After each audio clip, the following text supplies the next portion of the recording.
I do hope you can see me today from where you are. Ich bin ein Ehrlich. If I'm generally anything, I guess I'm generally miserable. This modern world of science and invention is of particular interest to women. The people, I would say, there is no patent. Would you patent the sun? I regard myself as a soldier, though a soldier of peace. Welcome to the Biographers. That's an interesting thought. What if saying that, right? Does it make you feel like having a good, genuine conversation with somebody would be more effective if you were speaking into microphones with headphones on? You know what I'm saying? Yeah, I guess it'd just be really funny. It'd be It's just funny. like, honey, dishes haven't been done again, and I think it's time to put the headphones on. I need to talk to you about something very, Just very like, serious. hey, and, folks, please like and subscribe as me and my wife handle our chores. She has not been folding the laundry, and it's time to bring the hammer down.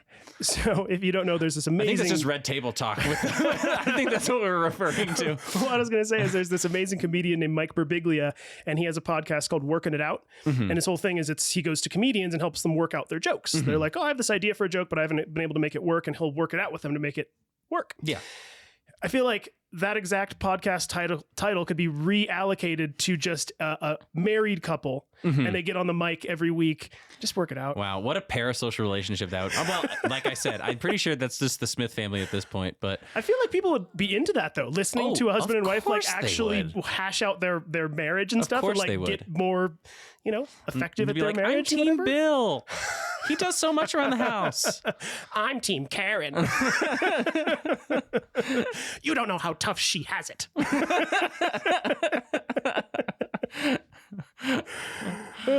Also, how did you enjoy your Snarfs experience? Your first ever dude. Snarfs experience. I'm a big sandwich guy. Growing up, it's funny. The last episode I said it. Growing up with Appalachian parents, growing up Hispanic, growing up Jewish. I think I'm confusing people on my origins here, but growing up Jewish, sandwiches are a very big thing. Delis are a very big thing. I would say Snarfs is definitely up there. There's also a place in Loveland, which I'm going to take you, besides the banh mi place, which is the best, called Daddy O's Green Onion. Okay. And they make killer sandwiches, and they do like a cheesy jalapeno sort of like focaccia.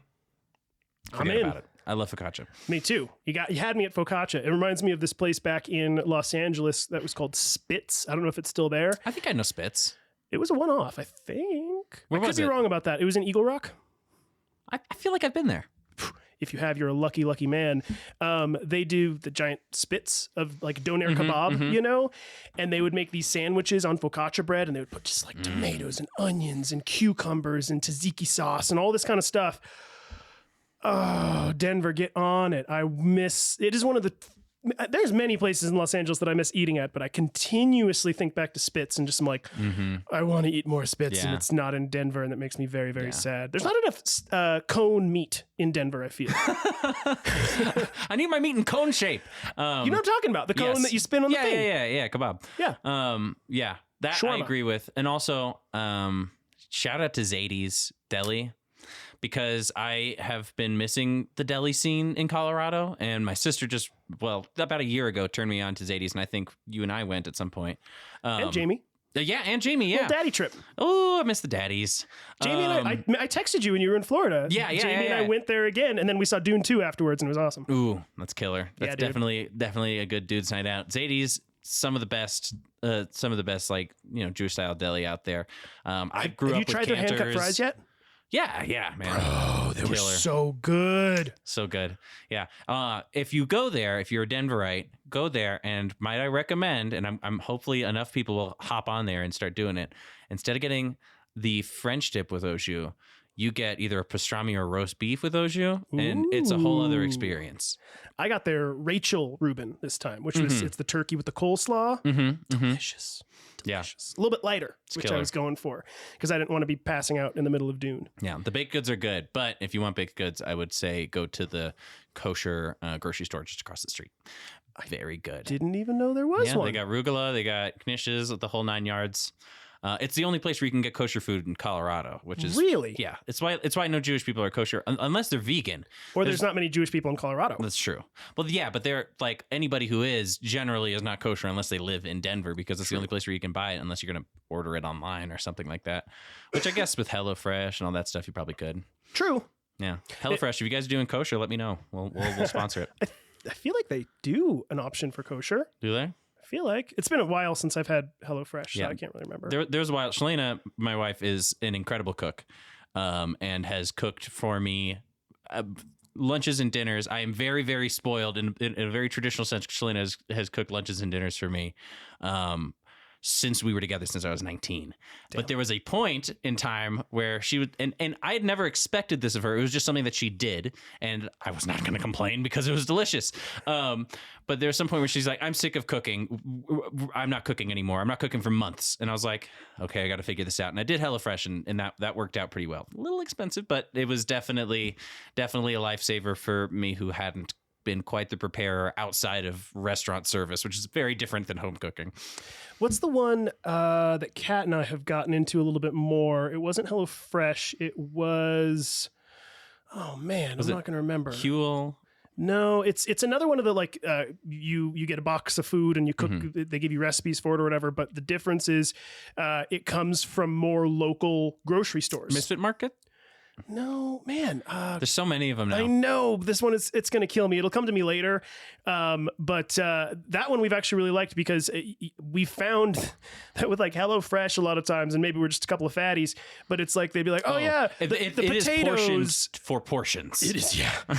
And it's like a this lot is of how times, much you need to eat. Yeah, but I would end up like finishing the meal and being like, I could use a couple more bites for sure. Like, I'm a grown man. I know. Like I kind of want a little bit more. Boy. Give me my big boy potatoes. And this other place, whose name is escaping me, they give you what felt like to me appropriate portions of food, where it was like I could eat a full meal and walk away full. So that was nice. Yeah. None of that European 3 potato stuff. We're in America. I know. This isn't France, people.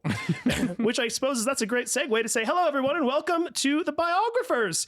Welcome. I am Daniel Newman, and with me is Akiva Miola. Hello. You probably recognize his voice from the last episode. Akiva's joining us as the newest member of the crew as we go through good old Jack Daniel. Hope y'all enjoyed the last episode.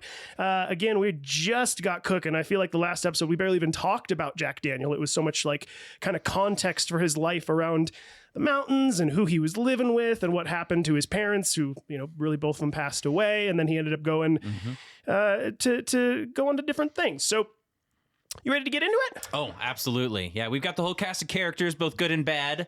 And I'm excited to see. We had a debate. Well, not really a debate. We had a lovely, friendly conversation about, is Dan Call, could you call him a good guy? Or is it just that he is not necessarily worth it to call him a bad guy? He's just a guy. I don't know. It's a tough one because, hey, any ex-slave owner, I'm probably not going to be calling you a great guy. Yeah. But then at the same time, it didn't seem like he was the worst of the worst. I don't know. It's a delicate and complicated situation. Yeah. But it was a good and I think important conversation. Yeah, I think my whole stance on it is like, the story that we're trying to tell is about Jack Daniel. That if like we were talking about, this is the movie. And if we were to get into the ethics of every person that he were to interact with, it would soon become a very sad movie because we are talking about people from the South doing fairly horrible things. So just say horrible things. Yeah. So, but those characters are still characters that play a part in the movie of Jack Daniel. At the end of the day, he did provide education for Jack Daniel. He provided employment for Jack Daniel's educator. From what I do understand, he provided education to his, well, at one point slaves and then now ex-slaves who work for him voluntarily. Again, complicated situation. Yeah, you mentioned that down the family line, that family who was freed still had some respect for him. A lot of respect, yeah. But at the end of the day, like I was saying, if we get into the nitty gritty of who's good and who's bad, then we kind of lose the plot on, who we're mainly talking about, which is the sort of the grandfather of American whiskey, which is, in many ways. And well, actually, that's pretty cool because we're going to be getting into a lot of that kind of stuff in this episode, a little bit more of the actual history of whiskey and all that kind of stuff. Yeah. So I think it'll be a good. But we won't pull any punches. If somebody is absolutely not piece of shit, we'll let you know. and I also think it's important to always address anybody's flaws. We've done this throughout every single one of our episodes to say like, hey, this person was cool in a lot of ways, but here were also their issues, and here were some things that were troubling about them. And personally, for me, that actually is a goal of the podcast. Agreed. Because I personally, look, there are many people that deserve to be canceled, okay? And we're not going to get into that conversation, but I personally have a general aversion to things like cancel culture because when you look at anybody's life historically, everybody's going to make mistakes. Hopefully we're not making mistakes like, being abusive or owning slaves or anything like that. That's not an oopsie. That's not an oopsie doopsie. That's a bad choice to be making. But again, everybody's going to make mistakes. You make mistakes. I make mistakes. Historical figures make mistakes. So hopefully we're able to at least illuminate their lives to show, hey, it wasn't just that they did this one thing and that made their whole life invalid. It was, hey, they did one thing and hopefully grew. Yeah. At the end of the day, they still made contributions besides their worst decisions. Absolutely. And yeah, that's kind of and like you said, paying attention to people despite their flaws is something that we have to do in history. Absolutely. Even in places like Tennessee during the Civil War, where flaws can tend to be in a higher density. Yes. Yes. But then it is one of those weird things to paint that picture to say like, in the spectrum of, we were talking about 12 Years a Slave, the movie. Yeah. And my comparison, I was like, Dan Call was not Michael Fassbender, who was this deplorable, just hateful, disgusting slave owner who just did every horrible atrocity imaginable. Yeah. He was more of the Brad Pitt, who was like, nah, man, it's cool. Like, you know how it is. Yeah. Like, kind of a thing. So again, I'm not trying to make excuses for anybody but here. To provide context. But to provide context. What people around him felt about him. I think that's also the most important thing too, is how did the people around him feel about him? Because then that kind of gives us a barometer of how we should look at him in relation to Jack Daniels and absolutely. To the original distilling teacher, his name's Nearest Green. We'll get into him too. Green, but yeah. All right. Well, let's get into it, everybody. Ooh. Told you, doing recording after you eat a meal. This burp was sponsored by Snars. All right. Now, last time, we mostly caught up on the history of the Appalachian Mountains, at least concerning its Scotch-Irish population. Jack's grandparents, Job and Elizabeth Daniel, had emigrated from Northern Ireland after taxation rates forced them to do so. Eventually passing through the Cumberland Gap, the Daniel family settled in the not yet established countryside of Lynchburg, Tennessee, where they raised a family of some 11 children. Among the children was Jack's father, Calloway Daniel, who eventually raised a family of his own, including Jack. Where we left off last time, young Jack had just become an orphan after the passing of his father and was being taken in by a farming family called the Calls, which we just talked about. The head of the Call family, Dan Call, was not only a preacher, but a businessman, farmer, and whiskey maker, the latter of which was just beginning to catch the eye of that young Jack Daniel. But where we left off last time, Jack had just been put under the guidance of ex-slave, now turned master distiller employed by Dan Call, Nathan, a.k.a. Nearest Green. Now, from all that I have read about Jack Daniel, he really did not seem to be a racist person, at least not anywhere even remotely comparable to the other white people of the area at the time. It's even noted that Jack became extremely close with Uncle Nearest, who would teach Jack old songs and tell him fairy tale stories, something Jack took to immediately. That's so sweet. They became such good friends over the years that when Uncle Nearest would play music for the town's square dance, Jack became the caller, shouting instructions like, "Now grab your partner, do-si-do, and swing 'em round and round she go." He was that guy at the square dance. That's great. So Uncle Nearest would play music, and then Jack would be there with him, telling people how to do the square dance. That's so adorable to picture. Pretty cute. I love that. Over the years, Jack would often talk openly and proudly about his instructor, the great Uncle Nearest. Again, it was from Uncle Nearest that Jack would learn the full soup to nuts process of making the sacred sour mash whiskey, along with a filtration method known as the Lincoln County process. Does that ring any bells, by the way, the Lincoln County process? No, it just sounds like I don't know. It sounds like a jail or something. well, we will talk about it. So before we go any further, let's talk for just a minute about alcohol. For anyone that isn't familiar with the basic process of making alcohol, let me give you a quick crash course. First of all alcohol comes from 3 ingredients: water, yeast most of the time, and some kind of fermentable sugar. See, yeast is actually a living organism, a type of bacteria that feeds on sugar. When the bacteria eats the sugar, it more or less poops out alcohol. Cultures across the world figured this out thousands of years ago and have used it to create almost every kind of alcohol we know today. Wine being the main exception that generally doesn't use yeast. It uses some type of a culture. Okay, now we're not going to really get into wine, so I didn't really explore that world a whole lot. But that is one of the differences with wine. I've always thought that wine was more cultured. I hate you. That was great. That was so good. Sorry. That was great. That was a good joke, and I'm sad I didn't make it. Now, after the 3 ingredients are added together, they ferment for a few days, and once the sugar is all eaten up by the bacteria, you're left with what is often referred to as wort or mash. But this can also change depending on what kind of alcohol you're making. Beer is the basic byproduct of fermenting, generally the sugars from barley and adding carbonation. But that can also change. Beer is its own world. If you wanted to make a true spirit, you would then take your wort, which is essentially beer, and distill it. Distilling is the process of evaporation, okay? Alcohol evaporates at a lower temperature than water. So distilling is the process of heating up your wort to just the right temperature so as to get the alcohol to evaporate and rise up into a gas, but leave the water molecules behind, okay? Now, extremely important to this process is then cooling the alcoholic gas back down into a liquid. In order to cool down the gas, you need to have a very specific and dang near perfect temperature of cool flowing water. The flowing water is then pushed through a coil called a condenser, which allows the gas to turn back into alcohol, and drop by drop, you get your raw spirit.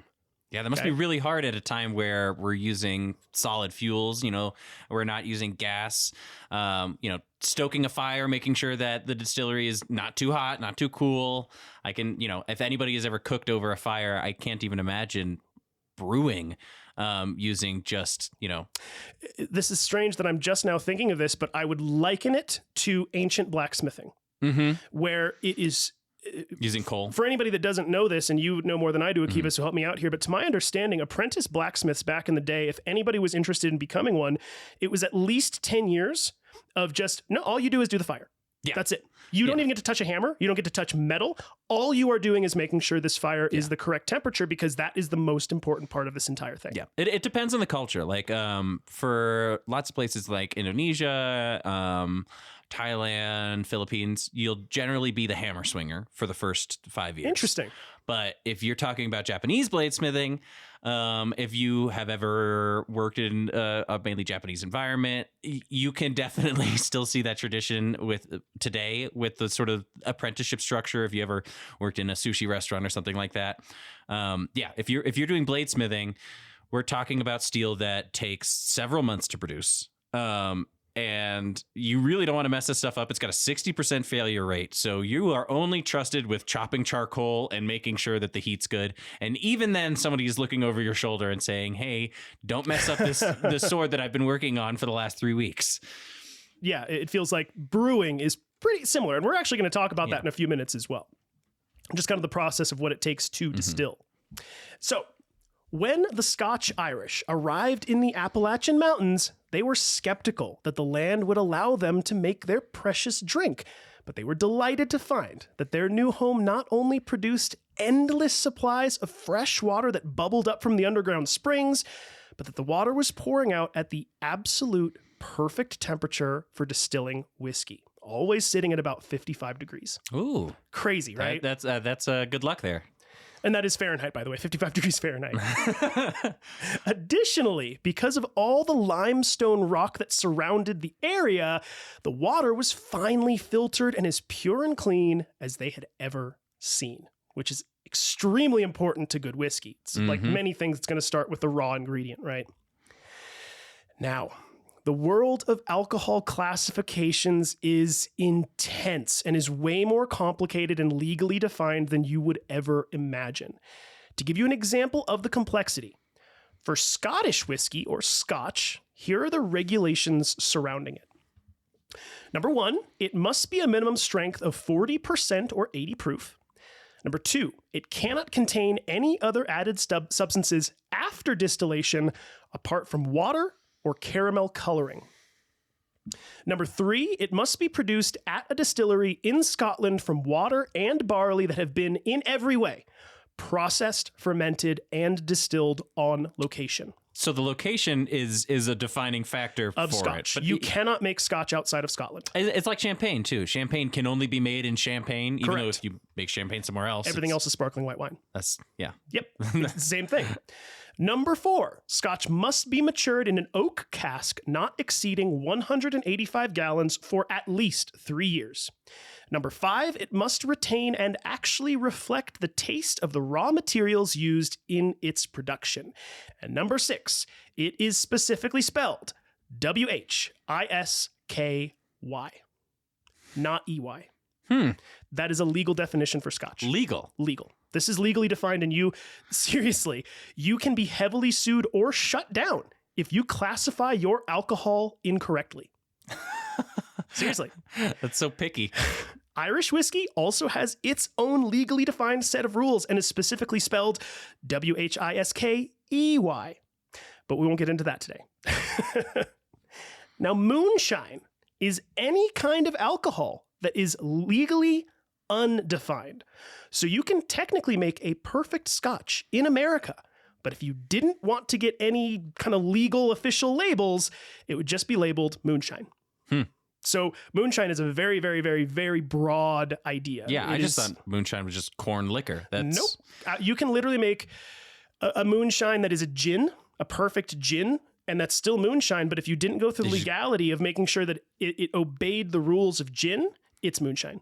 Are these like from, Prohibition era laws, or were people pickier even back in the day? It's an evolutionary process. We're going to talk about it as we go through the series, how this stuff kind of got to happen. Obviously, we're talking about corn whiskey, so that's, most people would say bourbon, but that's not always the case. Bourbon has its own set of legal definitions. We'll get into that a little bit, actually, I think in just a second here, so I'll save that, but yeah, it's its own thing. Just like Scotch, bourbon, you can make American whiskey and then you can make bourbon. All bourbon is whiskey, but not all American whiskey is bourbon. Fingers and thumbs. It's crazy. It's this, again, a way crazier situation than you would ever imagine. Oh, also, as a quick little side note, in case anyone is curious, the word itself, whiskey, evolved over time from an old Gaelic word, and I'm going to do my best here to pronounce, usgebeta or uskebach. Okay, which is, it's spelled U-S-Q-U-E-B-A-U-G-H, uskebach, I think is how you pronounce it, which translates to water of life. Okay, that Beautiful. kind of fits in with that whole thing that I was talking about with the mythology thing. Yeah, totally. Over time, it was shortened from uskebeta to just uzge to then eventually whiskey. You can kind of see the evolution of how that word kind of came to be. Now, during Jack Daniel's time, all whiskey made from corn mash was simply called bourbon or corn liquor. But over time, just like with Scotch, the rules evolved and classifications were put into place. So like I said a second ago, all bourbon is American whiskey, but not all American whiskey is bourbon. By law, bourbon must be made from at least 51% corn, then aged in fresh oak barrels that have been charred on the inside.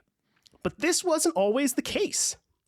Traditional history says that corn whiskey was first discovered / invented in the 1600s by a man named Captain George Thorpe, who was an Episcopalian missionary who was living in Virginia. Strong name. Agreed. Apparently, corn grew in abundance on Captain Thorpe's plantation, which inevitably led to experimentations with corn-based spirits. Thorpe wrote to a friend about his new invention at the time, saying it was, quote, "So good a drink of Indian corn as I protest I have many times refused to drink good, strong English beer and chosen to drink that instead." Ooh. Yeah. That's so a good he's way like to tout it. basically saying, dude, I grew up drinking this other stuff, but this new stuff is, I'm telling you, delicious. Like, now, sadly, and just a little bit hilariously, Captain Thorpe was murdered in 1622 by some native tribespeople who were drunk on the very corn liquor that Thorpe had made. A little bit more poetic justice. It seems to keep popping up there. Yeah, a little bit of irony. I think it's fun. Now, interestingly, the concept of charring the inside of a barrel to help in the aging process was a relatively new concept during Jack Daniel's time. Legend has it that in 1798, a Baptist preacher named Elijah Craig accidentally burned some of the wood he was using to make barrels, and not wanting to throw away the wood, went ahead and made the barrels anyway. As somebody in the shop, I can tell you that 100% sounds very accurate. It's a frugal person. Storing liquor in barrels was customary, but Elijah Craig found that after traveling from Virginia to Kentucky with the barrels, the charred wood actually improved the flavor, in addition to drawing out impurities and harsh flavors. Despite bourbon being named after the county in Kentucky, the first known bourbon distillery set up by Elijah Craig was actually founded in Royal Spring, Kentucky. Yeah, I think I remember hearing somewhere that they don't even make bourbon in Bourbon, Kentucky anymore as it is. I think there is like 1 or 2 distilleries that do. It's just something about alcohols and locations. Yeah. You just have to like it. Everything's just named after the town, you know? Yeah. Yeah, but bourbon, I'm not sure why that like it bled out so fast, it seems, because even Jack was calling it bourbon a lot of times too. So it just spread really quickly. But prior to Elijah discovering the charred barrel aging method, bourbon and whiskey in general wasn't aged and didn't even have any color to it. It was clear.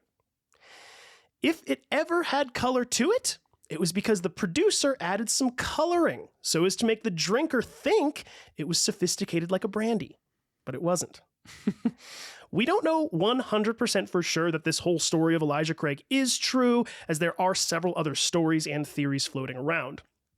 Amongst the most popular alternative stories is that the cousin of famed frontiersman Daniel Boone, a man named Waddy Boone, was the first who started distilling around 1776 in the area surrounding Knob Creek. Name sound familiar? Yep.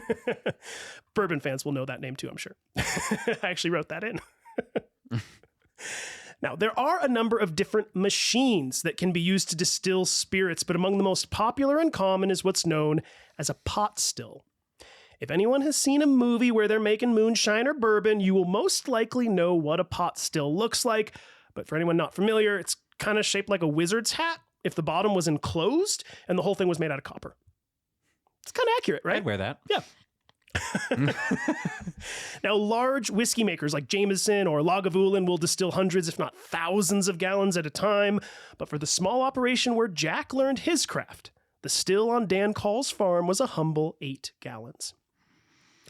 Now, we really don't know for sure how long Uncle Nearest had been brewing and distilling, but I'm guessing it was his whole life. Over the weeks, months, and years that Jack worked alongside Uncle Nearest, he was taken through the entire process of making whiskey. Remember, we're in about 1866 right now, so there was no scientific formula yet created on making the perfect spirit. So these brewers and distillers operated like chefs, each creating and defining their own specific process on what would yield the best product. Now, Uncle Nearest was no exception and took Jack through every step of his recipe. First was the mash. Uncle Nearest explained that, like all good things, quality is the first consideration. If you didn't have really good corn to make your mash, you probably wouldn't have good whiskey. To make the mash, Nearest started by roasting a sack of cornmeal in a pot, adding boiling water. This was to bring out some extra flavor, he said. Next, the two would sit together, constantly stirring the mixture over a fire to prevent it from burning, waiting for the right moment when everything turned in almost like a pudding consistency, right? Think like rice pudding, something like that. Yeah. Now, the pudding would then be added to wooden barrels and mixed together with a barley malt. Somewhere along the way, someone figured out that the barley malt actually converted the starch in the corn to sugar. I don't know how. Yeah, it's kind of a similar thing with baking. I'm not sure if you've ever heard this, but a lot of the times yeast added in was not something that that was understood. It just different bakeries had different breads because yeast would naturally grow in grain storage. That makes sense. Or if they left the dough out, it would naturally get the yeast from the air and stuff like that. I've heard. Just sort of accidental science it seems to be how we've managed to make so many great discoveries there. Yeah. And that was a total accident, by the way, them adding that barley malt. But we later discovered it's because of a special enzyme that's in the barley malt. And that enzyme converts the starch to the sugars. Nice. So I don't know who figured it out, but somebody did. From here, the brewer had two choices: to make the sour mash or the sweet mash. Sweet mash was the less preferred method for the palates of the area and would only involve adding water and yeast. The end result would be a beer, technically, and from there you could distill out the alcohol. But the area preferred the taste of sour mash, which involved a method called slopping or yeasting back. That sounds like something that could happen on a cruise ship. That's not something that would happen at the gathering of the Juggalos. I was like, sorry, Doc. I got slopped back. You've got a slopping back, son. You need to dry that out. Go lay out in the sun for a little bit. Now, this whole method by slopping or yeasting back, it's funny to say, but this is where you add some of the previously used up mash, which is called spelt, to the current batch. Kind of like how you'd make sourdough bread, right? They Same really kind have of to idea. come up with more appetizing names there. Yeasting back isn't as bad. Slopping back is pretty bad. I don't know. I feel like yeasting back isn't good either. I don't want a yeasty back. Now, Uncle Nearest did this along with adding a bit of fresh yeast to help kickstart the whole process. This added effort resulted in a more full-bodied and flavorful bourbon, in addition to adding a level of consistency to the maker's brand.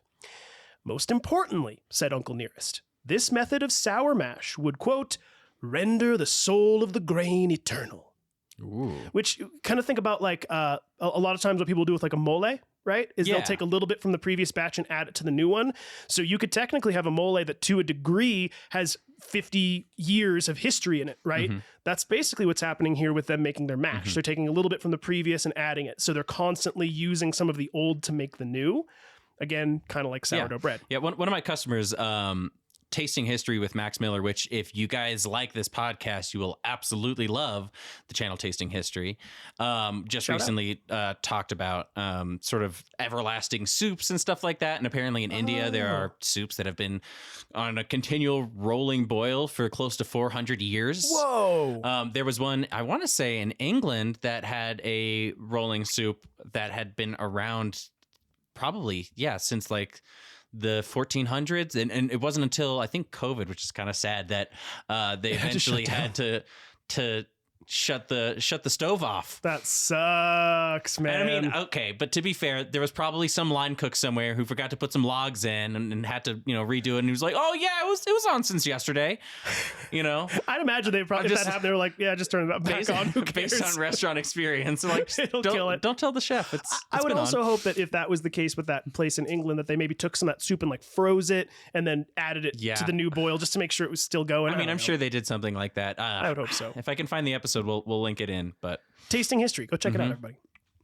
Now, up next was fermentation, which would take somewhere between 4 and 8 days, depending on the weather and temperature. Another sixth sense that brewers needed to develop. Once the pudding mixture had sufficiently converted its sugars, water would be added to the barrels, usually leaving about 8 inches or so of room from the top. The limestone shelf surrounding Lynchburg also proved to be invaluable, as it acted as an incredible filter, most importantly drawing out the iron from the water. Some say that the pure, iron-free water used in the Lynchburg whiskey decreases the effects of hangovers. I cannot personally vouch for this.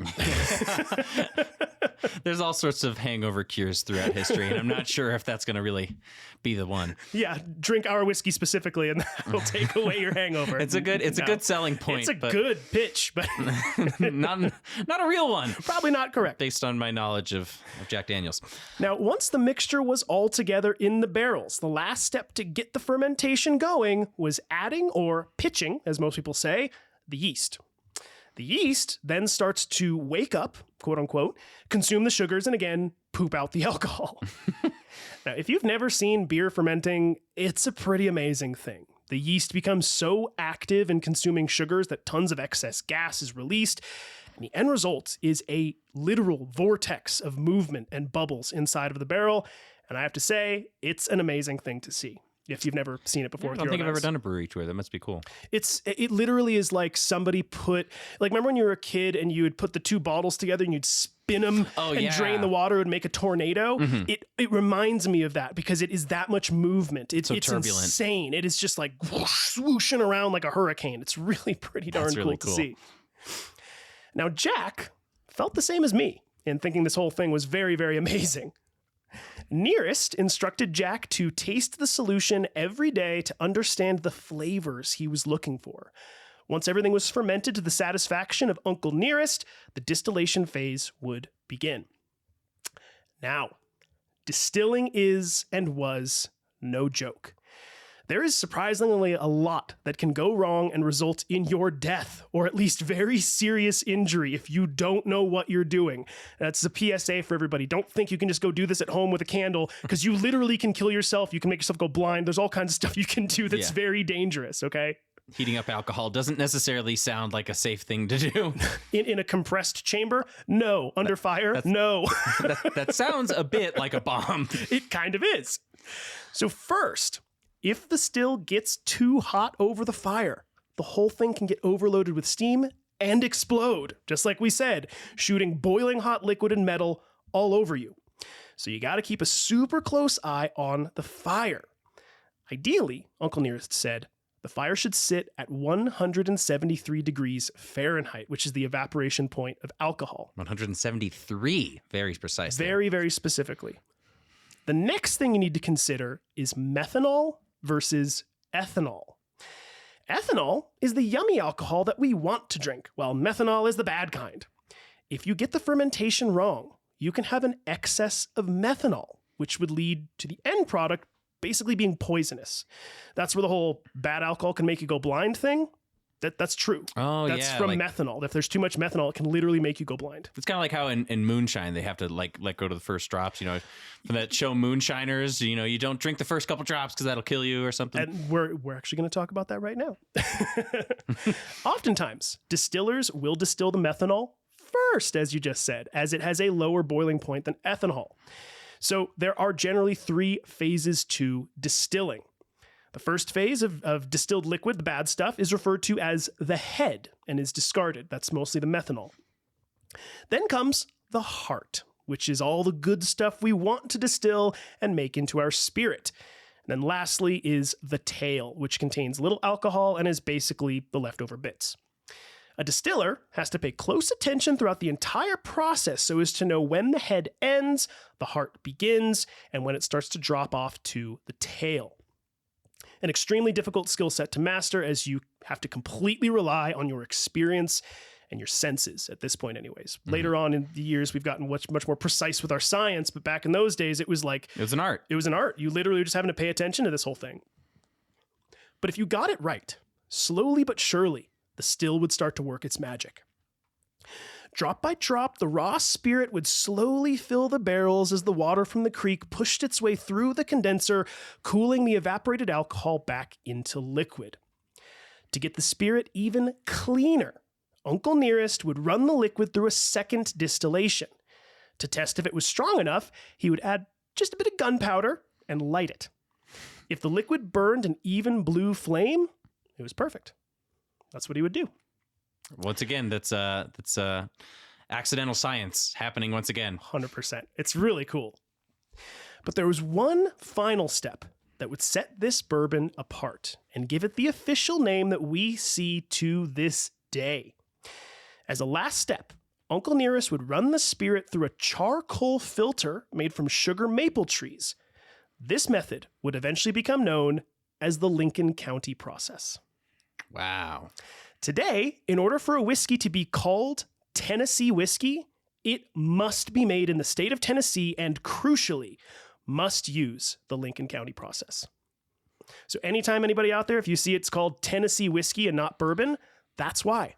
It's because they use the Lincoln County process. Still to this day. Still 100% still to this day. Wow. Yeah. Just like we talked about the legal definitions with Scotch and everything, this is a legal definition for Tennessee whiskey. Pretty cool.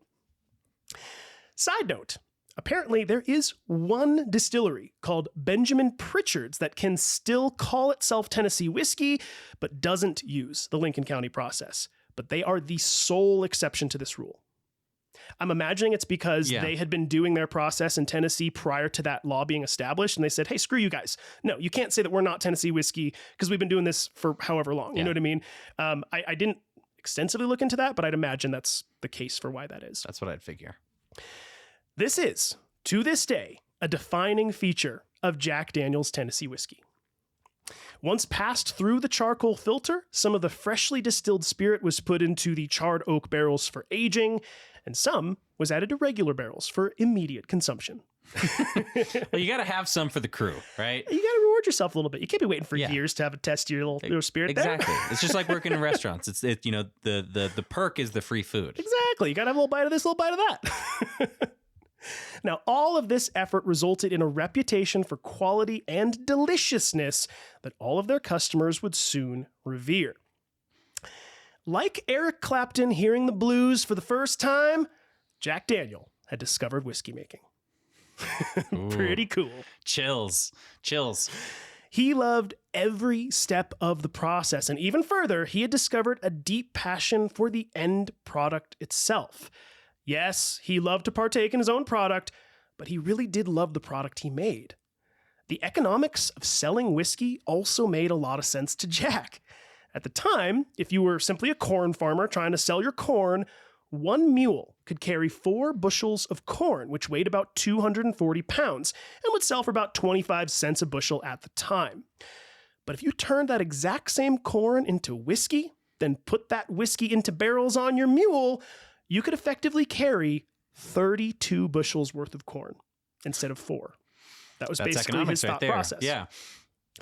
Once more, those 32 bushels worth of whiskey could be sold for a much higher price and never went bad. Again, economical. Corn itself had a shelf life. Whiskey did not, to put it simply. Well, I mean, it does depending on how thirsty everyone is. I suppose that's true.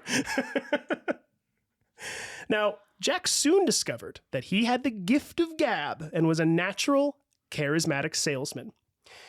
In my own personal opinion, I'd really like to think this is because he was a short guy. I was just about to say, he's sounding more and more like you. Shout out to all my short kings out there. You know what I'm talking about when I say, when you're small, you probably can't overpower many people, so you got to use your head and learn how to talk. It's true, man. Like Tyrion Lannister said, quote, "My mind is my weapon. My brother has his sword, King Robert has his warhammer, and I have my mind." See what I'm saying? Yep, very much so. Some moonshiners, however, used their mind and their body, like the infamous Miss Betsy M., who openly made whiskey on her property and happily shared it with anyone who would come to visit. But how did she use her mind and her body, you ask? Well, if any lawman should come and knock in an attempt to shut her down and arrest her, they quickly realized that given Miss Betsy M. weighed a whopping 600 pounds, there was little they could do to stop her. They have to wait for the invention of the forklift before they could get her out of there. Yeah, they were like, what are we going to do? Not shaming Miss Betsy there. No. I'm glad she's making whiskey, but, you know. But it was one of those where she was like, what are you guys going to do? Like, if you try to arrest me, I'm just going to sit here. Make me. You know what I mean? That was basically her attitude. I think it's metal. That sounds like a very Southern character. I'm picturing it right now. I'm imagining like the misty hills of the Appalachian Mountains, like a lovely little brown wooden kind of house shack, whatever you want to call it. She's on the porch. On the porch, I hope on some type of like a swinging chair, a rocking chair, or one of those porch swings or something. Although I'm not sure if that would be able to support her. Don't mean to be rude. The timber framing back then was incredible. That's so, true. Craftsmanship. She's like, what you gonna do? You gonna get me out of here? I'd like to see you try, little boy.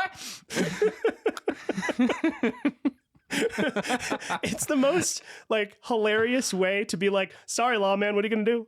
It is the funniest way out of crime. It's just being too big to be put in jail. Too big, yeah. They can't get you. Now, Jack also had high business ambitions and soon started to work on expanding the market where his whiskey was sold. Stowing his products in the back of a wagon, Jack peddled his goods to surrounding cities like Mulberry, Lois, County Line, and his hometown of Lynchburg. Jack really did seem to be the super fun dude that everyone wanted to be friends with, and his gift with gab, quick wit, ability to tell a joke, and small stature earned him the nickname of the Boy Distiller, and was a welcome guest to all that knew him. So, like, as they'd see his little wagon coming up the trail, they'd be like, oh, the Boy Distiller's here. Like, he was their buddy. It's like, he just seems like, honestly, dude, I know you, it makes you laugh when I do this kind of stuff, but as I was going through this series, I was like, Jack's a mensch. Oh, yeah. He's a mensch. He's just a little mensch. He is. That's what he is. He's just a good guy. Everybody liked him. Everybody wanted to be around him. He was super sweet, super fun, super affable, super giving. We're going to learn all about that as we go on. But seriously, that was the word that kept coming to mind was I was like, this guy's a mensch, man. Yeah. Just a polite little sweet guy, just going out there peddling his stuff. Yeah. Quick to make a joke. Like, if any of you guys have like started a business young, I'll tell you, when I first started Metalwork by Mule, I pretty much made terrible knives for the first 5 years, and it was just my like, aw, he's a cutie pie that got me in the door. So that's a powerful use it. I was going to say that is a very, very powerful tool. We're still talking about Jack Daniel to this day, and I would make a very strong argument that this is one of the main reasons why. If he wasn't a cutie, really maybe we wouldn't nice have been guy. drinking it. That's fair. Now, all of this legwork was working towards the goal in Jack's mind of eventually saving up enough money to buy a farm of his own, set up a massive distilling operation, and kick back as a titan of the whiskey industry. But in order to do this, Jack started to set his sights on expansion. He was surprisingly astute and was keenly paying attention to all of the news of the world that Dan Call was relaying to him. Jack was seeing and hearing that everything was expanding.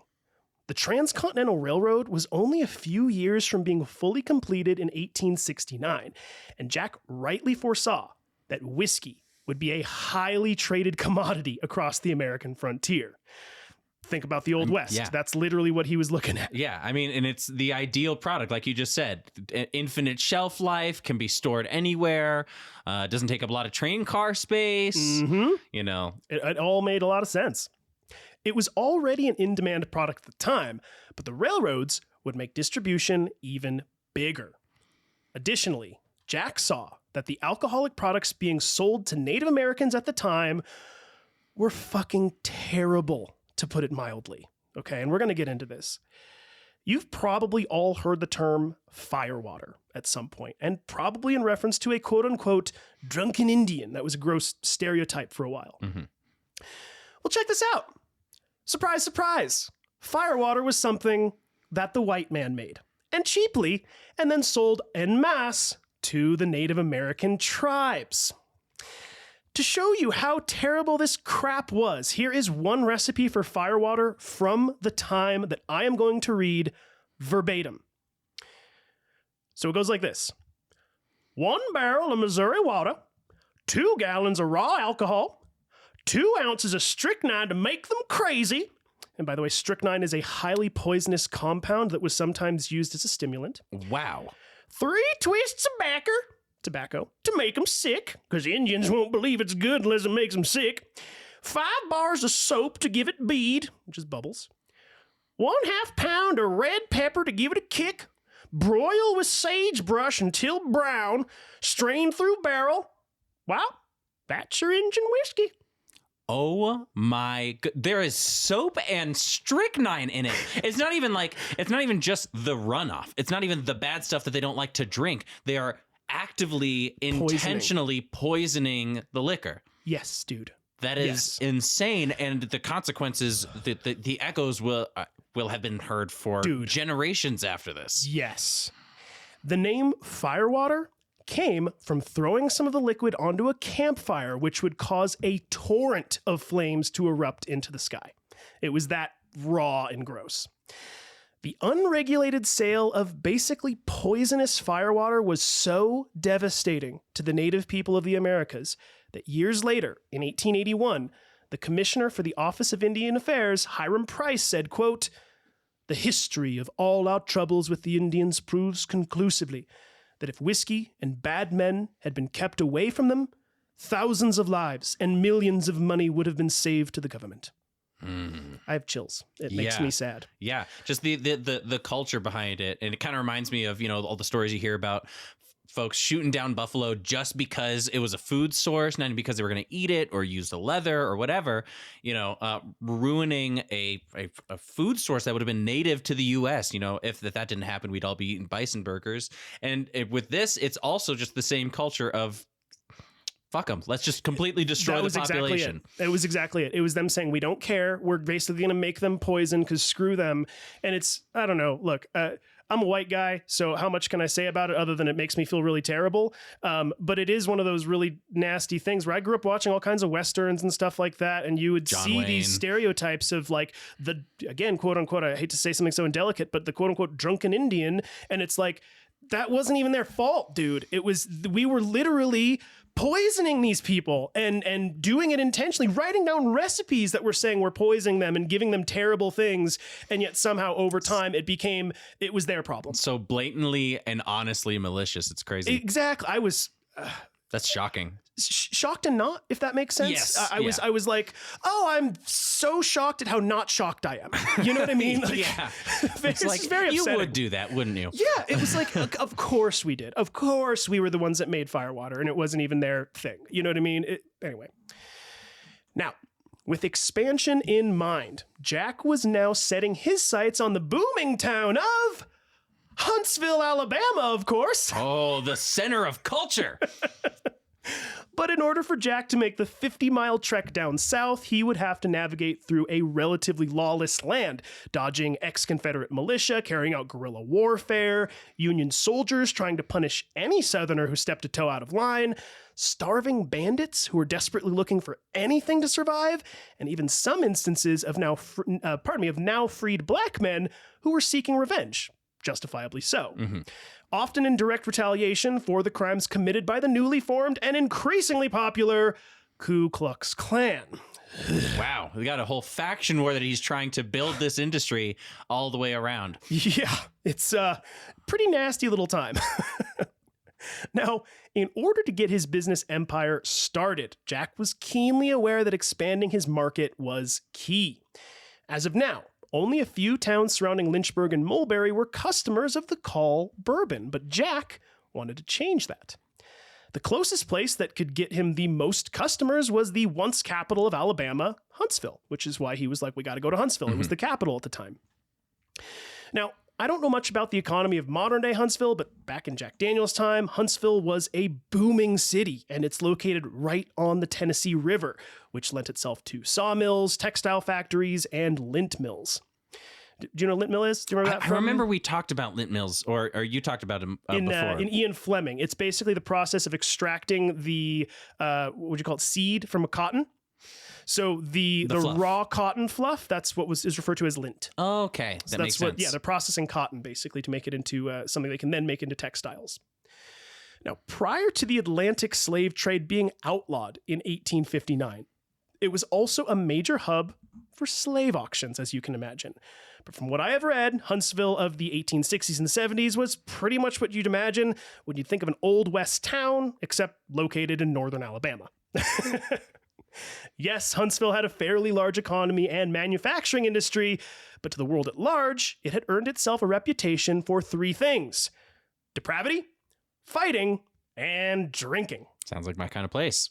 perfect, Jack thought. I was about to say, this is going to be perfect for Jack. Now, if he can make a name for himself there, he can meet the right people and expand his brand west, just as the rest of the country was doing. Now, while Uncle Nearest was still the master brewer and distiller, Jack was put fully in charge of selling the product, as both Dan and Nearest knew he could outsell the pair of them with his eyes closed. Loading up as many jugs as his simple donkey-drawn wagon could carry, Jack would set off through the rugged mountain terrain surrounding Lynchburg, whistling a happy tune and heartily greeting any and all that passed him by. He found that addressing everyone head-on and being the first to crack a joke and make someone smile was the easiest and most effective way to ward off any potential wrongdoers. I was about to say, he has to be a charmer in this situation. He does. Like I said, when you're a little guy, you got to learn how to talk. You got to be charming, you know? Again, him being a tiny little guy also helped in this area, as he found people just generally didn't want to hurt him because they felt bad. They were like, he's 5'2". Like, it's like beating up a child. And he looked really young, too. He looked like he was like a baby, you know, because he just did. He didn't have much of a beard at this point or anything. So he was really baby-faced and kind of scruffy. And, like, he just looked like a little kid. Come on now. You know? Don't steal from little Jackie boy. Exactly. Yeah. He, you know, so I'm sure something, how you doing, partner? How we doing? I man, want a little snip of whiskey. Like, he was just this happy little dude going along selling his stuff, you know? Now, things went on like this for several years, with Jack becoming a beloved local character of whiskey. But that was his local rural community. He was now going to travel almost 50 miles south, and the potential for peril would be high, as he needed some backup. For this, Jack called upon his old pal, William Wagoner, son of Felix Wagoner, who was Jack's legal guardian. William Wagoner, who went by Button... Oh, real tough. Let's go. You know, we need some help. Let's call in Button. We got Jack and Button. That sounds like that could be a drink. Yeah, Jack and Button. Jack and Button. But Button was no stranger to excitement, as he had previously enlisted and fought in the Civil War, despite being underage at the time. So he lied about his age to sign up and fight. Little boy warrior. In Jack's mind, Button was the perfect partner for this endeavor, as he was both up for adventure and able to defend the two of them should the occasion arise. The Civil War had devastated the area so severely that livestock numbers had dropped by 40% compared to the years prior to the war. Wow. So people were desperate, and Jack knew it. Oh, and if that time in history wasn't scary enough, there was also a cholera outbreak that was starting to make its way through the area and would last from 1866 to 1867. This is like Fallout over here. It's really like he's is. traveling the wasteland.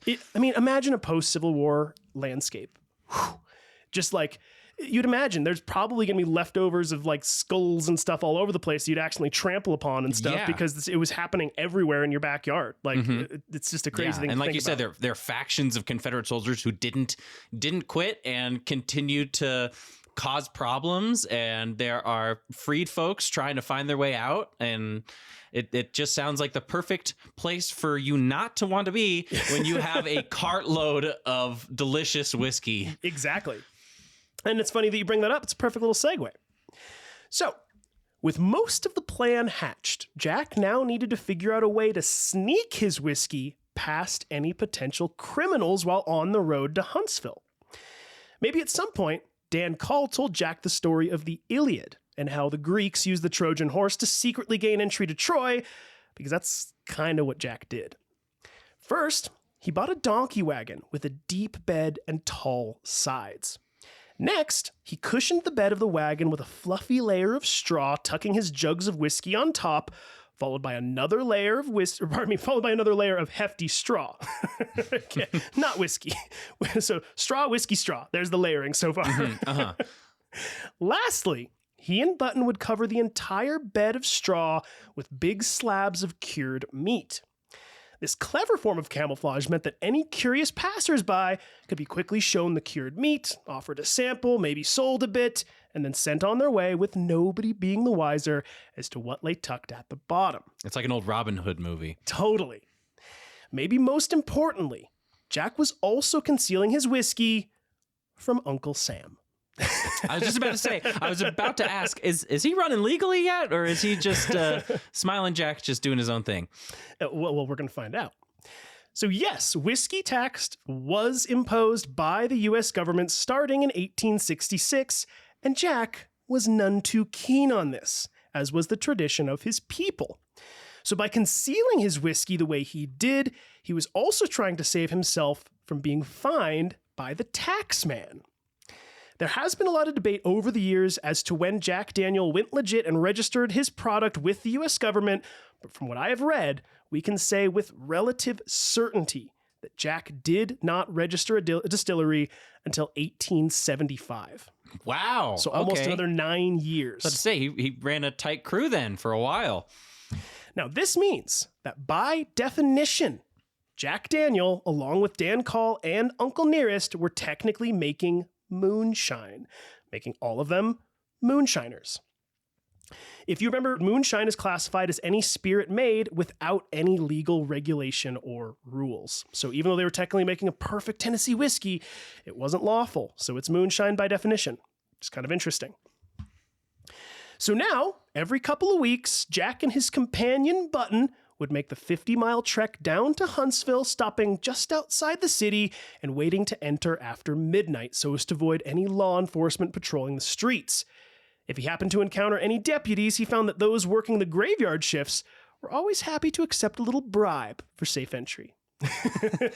Yeah, I was about to say it's the law is probably a little bit looser during this time, especially out here in Appalachia. There's probably law enforcement had sort of a similar cultural background as him, so and they're also desperate for money too. So they're like, yeah, give me a little bit of money. I'm not going to hassle you. We all want to drink this anyways. It's good stuff. Like you just said, 40% of the livestock is gone, so everybody's going to take it where they can get it. Now, things went on like this for several years, with Jack selling his drink to steamboat captains, saloon owners, general store managers, and any group of soldiers that he encountered. But all of this effort simply wasn't paying off in the way that Jack had originally imagined. His volume was just too low. He was starting to outgrow the small distilling operation on Dan Call's farm and was beginning to dream up plans for expansion and starting a distillery of his own. And that's where we're going to pick it back up for part 3 of Jack Daniel. Oh, that's great. That's great. Leaving you on a cliffhanger. I know. I'm really excited to see how he manages to scale up this business. It seems like he's doing all the right things, hustling, trying to get to a new part of town. Very relatable. Trying to be a little salesman, trying to get his stuff out there to the people. And then he's like, ooh, let's go to another town to make it even bigger. It's funny, going through this whole episode, I'm like, man, I still feel like we barely even talked about Jack Daniel himself. I promise you, though, these next episodes, we're going to get much more into him as a character and sort of the things that he was doing on a regular basis. Also consider and remember that the earliest parts of Jack's life, there just wasn't a lot of information written down about him. So was he much of a journaler or anything? Not at all. No. And we're going to find, it's in the very last episode of this series that we're going to do. There's very, very, very, very little known true and accurate quotes from Jack Daniel, from the mouth himself. Almost everything that we know about him is secondhand. Yeah. Either from one of his family members who told people way later, or stories that were written down about him, newspaper articles that kind of quoted him, but sometimes those can't be that accurate. Without getting into too much spoilers, we have courtroom documentation that actually has Jack Daniel's actual words written down.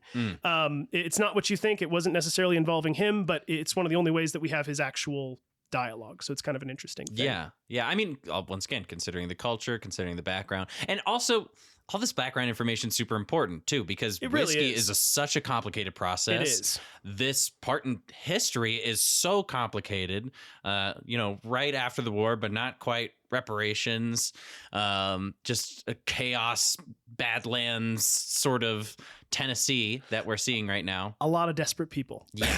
A lot of, we just got to do what we got to do to survive, and whether it's stealing, whether it's fighting, or whether it's making moonshine and hiding it in a wagon. Right. We're trying to figure out how we're going to live and make money and not just be in poverty for the rest of our lives. So hope you all are enjoying. Any other thoughts, Akiva? No, I would just say if you guys aren't following us on TikTok, we do have a new channel. So I would check out Biographers on TikTok. What's the handle on that? It's just the.biographers. So it should be pretty easy to find us. I'll be perfectly transparent and say that I've been a little bit lazy with making video content recently. I need to get back on that horse. But we are there. We are also we're trying to get going more on YouTube. I feel like there's an untapped little market over there. We're also planning to get onto Patreon pretty soon as well. But any support that y'all can give us, yeah, good call out, man. I'm not good at doing that kind of thing. I tend to be like, hey, if you like it. So you'll subscribe Daniel's on been your doing own. a lot of good work making all these nice edited videos. I know it's been a minute since we posted, but or since you've posted, but yeah, I've been loving all the little bits and pieces of content that you've been throwing out into the ethos. And Thanks, man. Alrighty, everyone. I guess that's going to do it. We'll give one more shout out for anybody that is looking for any type of metalwork, specifically in bladesmithing. Again, go check out Akiva's website. It's going to be metalworkbymiola.com. Use the code biographers at checkout. You're going to get 10% off there. Oh yeah, and then I keep trying to remember to do this at the end of every episode. Anybody, if you do have any corrections for us, I do understand, especially we're going through the world of Jack Daniel, whiskey, bourbon, all of this. It's complicated. If I messed up, let us know. Shoot us an email, thebiographerspodcast@gmail.com. Very open to making corrections in further episodes. Occasionally, we haven't done it in a good number of episodes, but in the past, we have done kind of like, corrections / questions we've asked ourselves and didn't know the answers to. So we do try to do our best again in getting correct information out to everybody. So don't be shy. Send us an email, or if you just want to say hi, send us an email. And absolutely, that would be nice to hear from some of y'all sometimes. Yeah. Did you guys ever figure out why we were having so many listeners in Japan? No. It's died down a little bit, but we do, still have a fair amount of listeners in Japan. I don't know why though. We never got any information. Any of you Japanese folks, just let us know why you're so interested. Yeah, totally. Yeah, very curious. All right. Well, I think that's going to do it for us. Again, everybody remember, ignorance is not stupidity. It is the absence of knowledge. I hope you all learned something today, and we'll see you next time. See ya. Bye.